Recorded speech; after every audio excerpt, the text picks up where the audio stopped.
আজকে তোমাদের সঙ্গে আলোচনা করব পঞ্চম শ্রেণীর তৃতীয় পর্যায়ক্রমিক মূল্যায়ন 2024 সালের রায়মার্টিন প্রশ্নবিচিত্রা থেকে বাংলা বিষয়ে মডেল কোশ্চেন নাম্বার 5 নাম্বার সেটটি। তাহলে চলো আর দেরি না করে এবার আমরা দেখে নিই।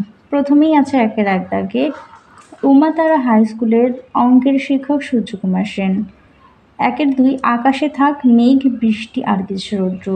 একের 3 দিনু ভট্টাচার্যের ছেলে গুরুরাম। একের 4 একসঙ্গে লড়াই না করলে কেউ বোধহয় নিস্তার পায় না। একের 5 রাত্রে কেন ট্যাগ ঘড়িটা ডুবিয়ে রাখে ঘিয়ে। একের 6 আউশ ধান ঘরে ওঠে ভাদ্রের শেষে। 2 দাগে দেখো 2-এর 1-এ আছে বোম্বাগড়ের লোকেরা সর্দি হলে কি করে, ডিগবাজি খায়। আর মাস্টারদা কী ধরনের পোশাক পরতেন, বাঙালি ধুতি পাঞ্জাবি বা ধুতি শার্ট।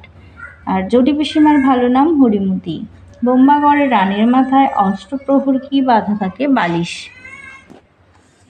2-এর 5 তালের বড়া কোন ব্রত উপলক্ষে করা হয়, তাল নবমী। 6 রেস্তোরাঁর গায়ে নোটিশে কি লেখা থাকতো, কুকুর ও কালো চামড়ার লোকেদের প্রবেশ নিষেধ। আখ সবার চাইতে মিষ্টি কেন, কারণ আখ কষ্ট করে চিবিয়ে খেতে হয় তাই।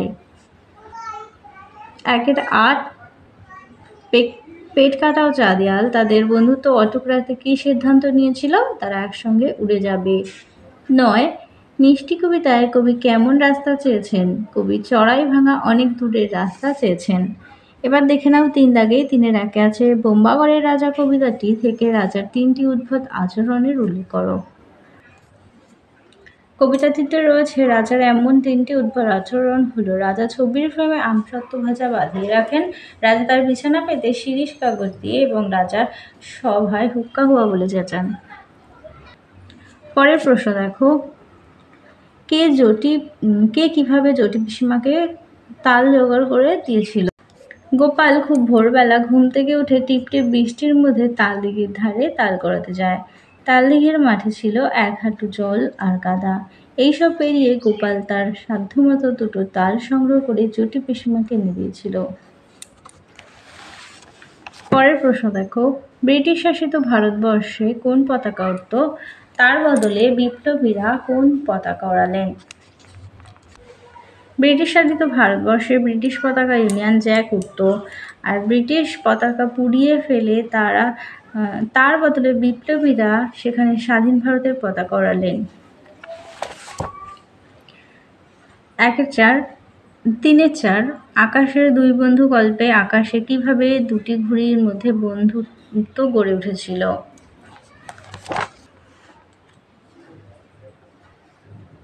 মানুষের হাত থেকে মুক্তি পাওয়ার জন্য পেটকাটা ও চাঁদিয়াল নিজেদের পরিকল্পনার মতো প্রাণপণে চেষ্টা করে।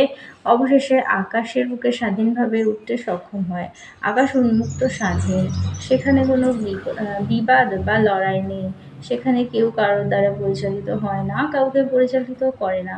তাই স্বাধীন আকাশে বন্দুক ঘুড়িরা উঠতে পারবে স্বাধীনভাবে। এইভাবেই আকাশ 2টি বন্দুক ঘুড়ির বন্ধু হয়ে ওঠে। পরের প্রশ্ন দেখো,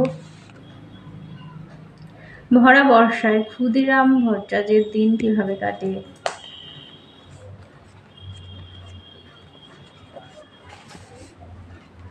ক্ষুদিরাম ভট্টাচার্য সামান্য আয়ের গৃহস্থ। জমি জমা থেকে সামান্য কিছু আয় এবং 2-4 ঘর শিষ্য যজমানের বাড়ি ঘুরে ঘুরে কায়িকলে সে তার সংসার চলে। বর্ষাকালে গ্রামের অন্যান্য গৃহস্থের মতো তার বাড়িতে 2 দিন হাঁড়ি চড়ে না। বর্ষায় যজমানের বাড়ি থেকে যে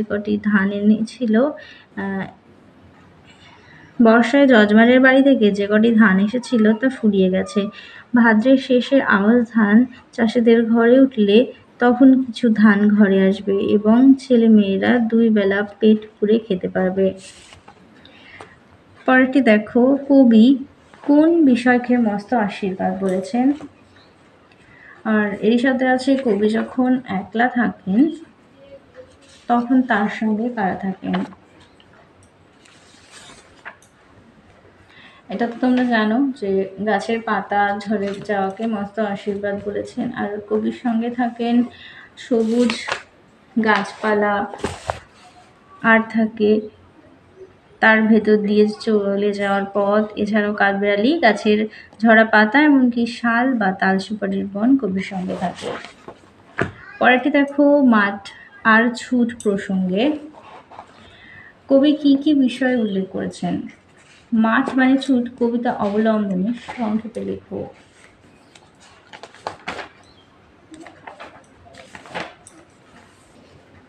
মাঠ মানে ছুট কবিতাটি কবি কার্তিক ঘোষের কাছে ছুটের অর্থ কেবল আশা বা আশার পেছনে ছুটে যাওয়া না।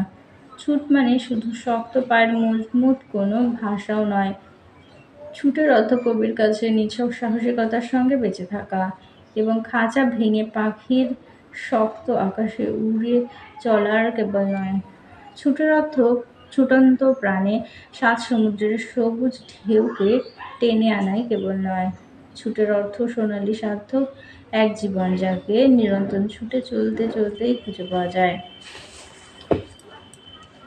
এরপরে দেখে নাও বিপরীত শব্দ আছে। কুটিল হবে সরল, ঐক্য হবে অনৈক্য, ঈষৎ হবে অধিক, আকাশ হবে পাতাল। লিঙ্গ পরিবর্তন, ভূত প্রেতনি, কবি মহিলা কবি, বাঘ বাঘিনী, চন্দন চন্দনা, সাহেব মেম। বচন পরিবর্তন করো, এখানে পাখি আছে এক বচন, বহু বচন হবে পাখিগুলি, সে এখানে হবে তারা, মেঘ হবে মেঘ রাশি, বালক হবে বালকদের। এরপরে দেখো এলোমেলো শব্দ আছে। প্রথমটি হবে ঝিকিরমিকির, পরেরটি হবে পুলিশ ঘাটি, আর ৩ নম্বরটি হবে ভারত মাতা।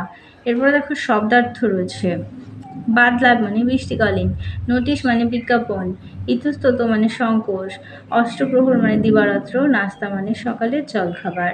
এরপরে দেখো তোমাদের অনুচ্ছেদ রচনা আর একটি চিঠি দিয়েছে। দেখলাম একটি ভ্রমণের অভিজ্ঞতা।